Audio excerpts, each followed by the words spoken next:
8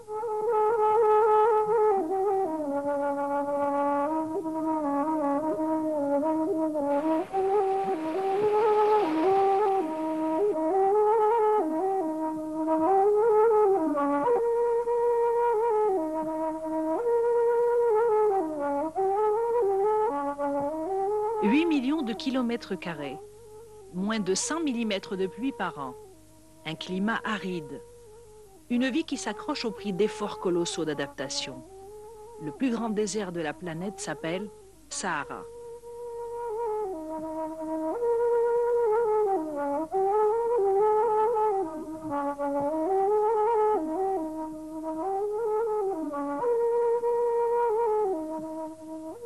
Pourtant, les témoignages des hommes qui ont vécu ici, il y a quelques milliers d'années, prouvent que l'eau était abondante.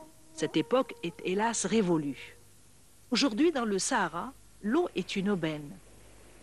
On la chérit, on la respecte et on déploie des trésors d'imagination pour la domestiquer. Ainsi naît l'oasis, synonyme universel de fraîcheur, de calme et d'espoir de vie. L'oasis ne compte pas sur l'eau qu'elle reçoit directement du ciel. C'est l'eau emmagasinée dans le sous-sol qui fait son bonheur, quand elle jaillit. Ici, pour vivre, il faut creuser. Pour durer, il faut creuser encore.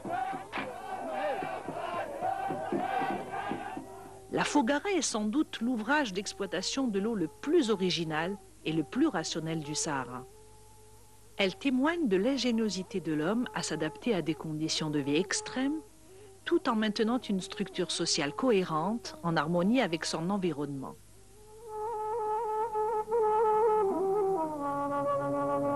La Foggara se compose de deux parties. La partie amont est souterraine. C'est une galerie en pente douce qui draine l'eau de la nappe aquifère vers la surface. C'est à sa résurgence et en contrebas que s'établissent le qsar, les jardins et la palmeraie. La partie aval n'est que le prolongement aérien de la galerie par un réseau de canaux, les ségias qui desservent les jardins.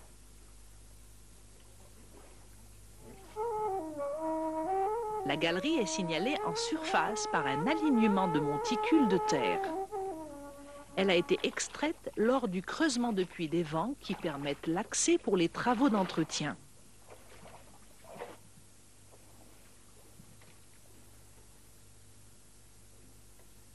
À sa sortie, l'eau se déverse dans la grande Qasriya. C'est un bassin évasé comportant à son extrémité un barrage muni d'orifices qui répartissent le débit en fonction de la part revenante à chaque groupe de copropriétaires.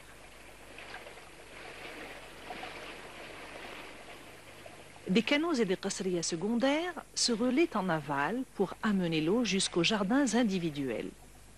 Elle est alors stockée dans un bassin, el medjen, et sera à la disposition du propriétaire.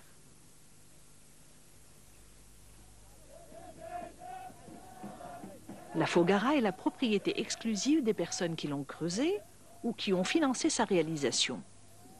Le quota d'eau est proportionnel au capital investi.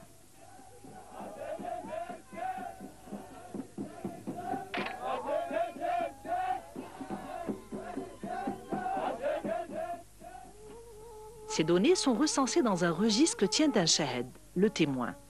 C'est généralement les mêmes qui devient à l'occasion le secrétaire général de la Jama'a.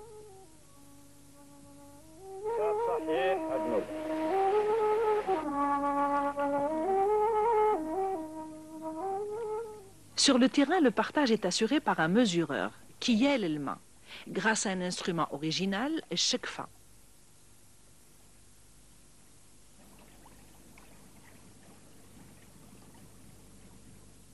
L'information est inscrite sur des tablettes d'argile avant d'être reportée par un comptable, el-hissab, sur le registre.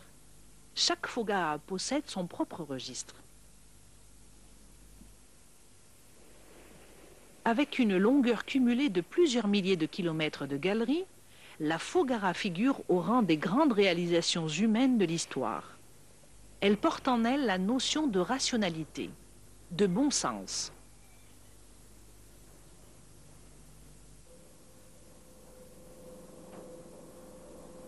signe des temps. La technologie moderne semble se rire de cette sagesse du terroir qui a su maintenir à travers des siècles un équilibre dans un écosystème aride, donc hostile. La mort des Fougara et des oasis traditionnelles n'est-elle pas programmée dans ces pompages intensifs?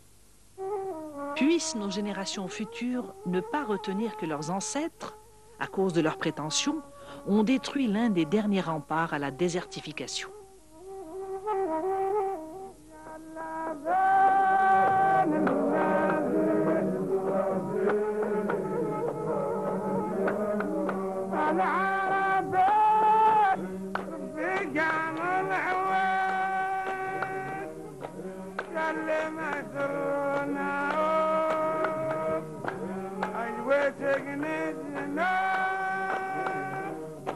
يا اللي ما درنا